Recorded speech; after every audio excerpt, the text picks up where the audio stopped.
My first official deal was actually sold to Wyatt Simon in Bellevue. In that house, I think he called it his nightmare house or something like that. It took him like years to finish.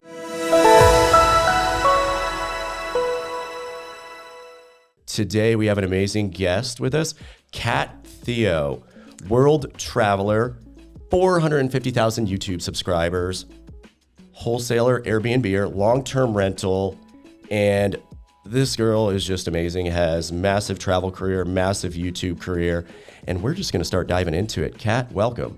Thank you. Thank you for having me, guys. Excited to be here. So, since this is pretty deep, and I was trying to go through your videos and put together a bio, and there's just a lot there. So I want to hear it from Kat. Yeah. Tell me about Kat. Yeah, tell us why you've done more by the age of 28 than anybody usually does by the age of 68. Oh. I mean, I don't have a reason for that other than I just love to learn and try different things. I know I started wholesaling when I was 19, and I just wanted to get into real estate. In wholesale, when you're young and broke, that was the avenue. Everyone was talking about getting into wholesaling, so that's what I did.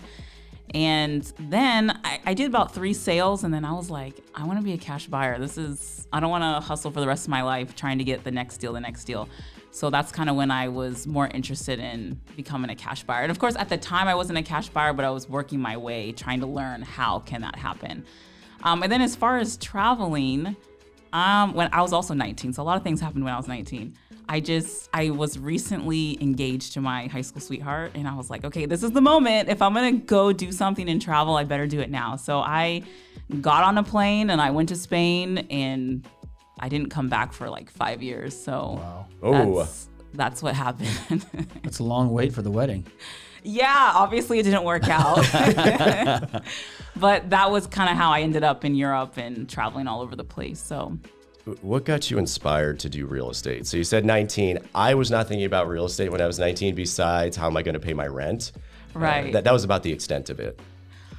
To me, HGTV, honestly, I mean, as cheesy as it sounds, I've always loved architecture and like just interior design, like when you're going inside a house and you notice all those little details like the windows and the trim and the carpet and the flooring and the kitchens. And I think being a woman, I notice a lot more about the design, and you're always dreaming about your dream kitchen and stuff like that. So I was always intrigued, and I would do my own DIY stuff. Since I was like 16, I redid our whole basement in my mom's bathroom.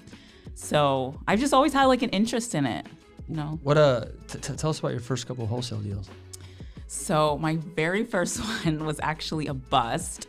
It was over in South Omaha, over by kind of 24th and Q area, and it had been abandoned for years. And the guy who was trying to sell it was like, if you're a cash buyer, you're not allowed in. You look at it and you know if it's a deal and that's it. You either want it or you don't, And at the time, it wasn't like a crazy market, so people were definitely like going inside and looking.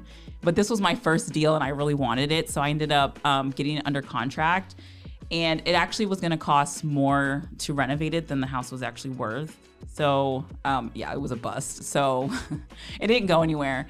And then my first official deal was actually sold to Wyatt Simon. In Bellevue. In that house, I think he called it his nightmare house or something like that. It took him like years to finish. You know how to find him, right? Yeah, definitely. Yeah. That was that was a great one. And then my next deal was a gentleman. I was also in Bellevue, so I was doing a lot in Bellevue apparently.